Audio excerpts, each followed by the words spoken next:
Hi, in the previous video, we calculated the gain of our RC filter like this, right? Gain was equal to 1 over square root of 1 plus omega RC whole square, right? And what I want to talk about today is how to plot the response of this or of the filter. How to plot the magnitude response of the filter. And by magnitude response, I mean make a plot like this, right? Where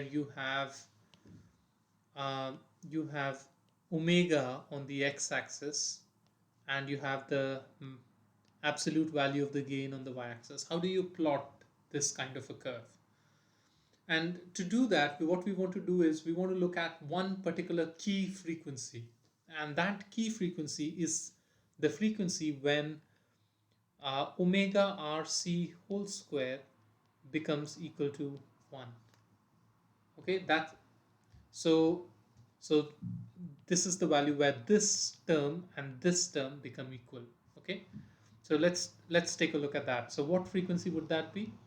So this means omega RC equal to 1. I'm just taking the square root of both sides. And then this means that omega equal to 1 over RC.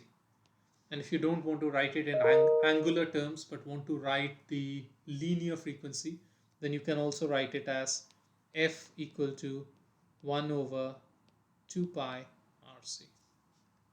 Right? So this frequency, uh, omega equal to 1 over RC or F equal to 1 over 2 pi RC, is called the cutoff frequency of the filter. And this is the cutoff frequency of the filter is the frequency at which the gain becomes what? So we can calculate that, can't we? So we can say what is the gain at omega equal to 1 over RC. And what is that going to be? That's going to be 1 over root 2. So that's the key frequency. We'll use the cutoff frequency, okay? So let's just mark that point on the graph here. So let's say this is 1 over RC, okay? And at this point, the gain is 1 over root 2. Okay, now what happens when your frequency is much less than 1 over RC? So omega, and let me write it in, let's say, black. So omega is much less than 1 over RC.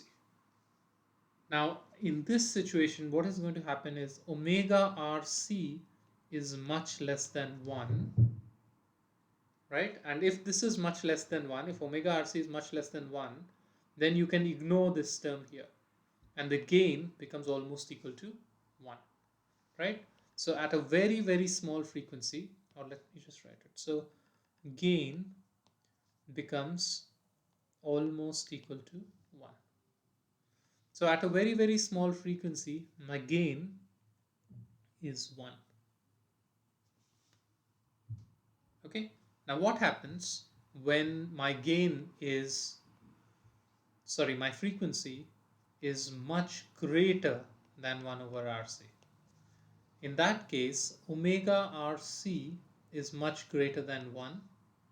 Okay. And what happens then is, if you look at this equation, you can ignore this 1 and your gain becomes 1 over omega RC.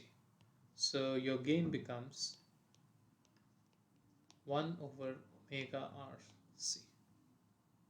Okay. And let's say you are having this is a log scale. Okay. This x-axis is a log scale. In that case, you will have a slope which is linear, right? So you have a slope like, you have a curve like this here. Now, what happens in the intermediate stages? Okay, so you have your 1 over square root 2 gain here, you have this gain here, and so the basic idea is just join these. So this would be your approximate gain frequency curve, And of course, remember the line is straight here because we are plotting omega in a log scale. Okay, so this is kind of an approximate way of drawing your uh, frequency response. Instead of trying to get the exact curve, what you can do is you can just draw it in an approximate manner like this and say, well, the frequency curve would look something like this.